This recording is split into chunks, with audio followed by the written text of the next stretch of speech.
তুমি যদি পশ্চিমবঙ্গের রাস্তায় নিয়মিত গাড়ি চালাও তাহলে একটা জিনিস নিশ্চয়ই লক্ষ্য করেছো, এই ট্রাফিক ব্যারিয়ারগুলো শুধু শহরের ভেতরে নয়, হাইওয়ে, লোকাল রাস্তায়, এমনকি টোল রোডেতেও প্রায় সর্বত্রই এখন দেখা যায় এই ব্যারিয়ারগুলো। প্রথমে মনে হতে পারে এগুলো হয়তো নিরাপত্তার জন্যই বসানো হয়েছে, কিন্তু বাস্তবে যখন তুমি গাড়ি চালাও তখন অভিজ্ঞতাটা কিন্তু একেবারেই অন্যরকম।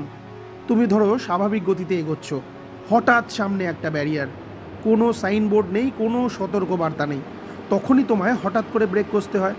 এখন তুমি নিজেই ভাবো, হাইওয়েতে হঠাৎ ব্রেক মানে কতটা ঝুঁকি। আমি যতই সতর্ক থাকি না কেন, পেছনের গাড়িটা যদি প্রস্তুত না থাকে, 1 সেকেন্ডেই বড় দুর্ঘটনা ঘটে যেতে পারে।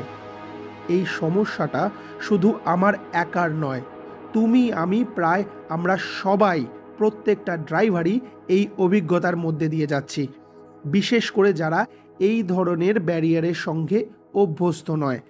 তাদের জন্য তো এটা আরও বেশি বিপজ্জনক।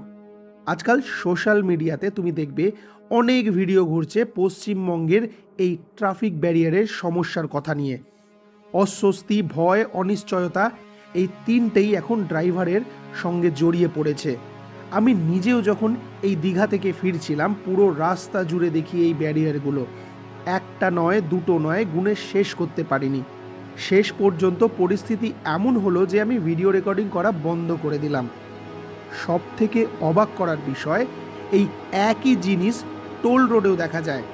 আমরা টাকা দিচ্ছি একটা স্মুথ, দ্রুত, নিরবিচ্ছিন্ন যাত্রার জন্য, কিন্তু বাস্তবে কি পাচ্ছি?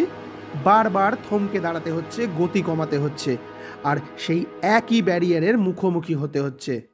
তাহলে প্রশ্নটা খুব স্বাভাবিক, আমরা কি সত্যি সেই পরিষেবা পাচ্ছি যার জন্য টাকা দিচ্ছি? আমরা কেউই নিয়মের বিরুদ্ধে নই, আমরা সবাই চাই রাস্তা নিরাপদ হোক, কিন্তু সেই নিরাপত্তা যদি নতুন ঝুঁকি তৈরি করে, তাহলে সেটা কি সত্যিই কার্যকর? এই ব্যারিয়ারগুলো কি সত্যিই দুর্ঘটনা কমাচ্ছে, নাকি উল্টে দুর্ঘটনা বাড়ানোর সম্ভাবনা তৈরি করছে?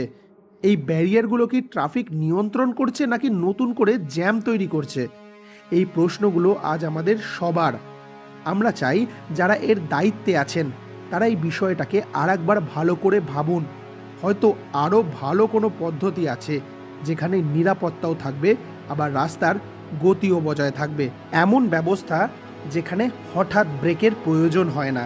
এই ভিডিওটা বানাবার উদ্দেশ্য একটাই, বাস্তব সমস্যাকে সামনে আনা, যাতে সেটার সমাধান খোঁজা যায়। আমরা সবাই নিরাপদ ড্রাইভিংয়ের অভিজ্ঞতা চাই, তাই আশা করছি এই বিষয়টা গুরুত্ব দিয়ে দেখা হবে।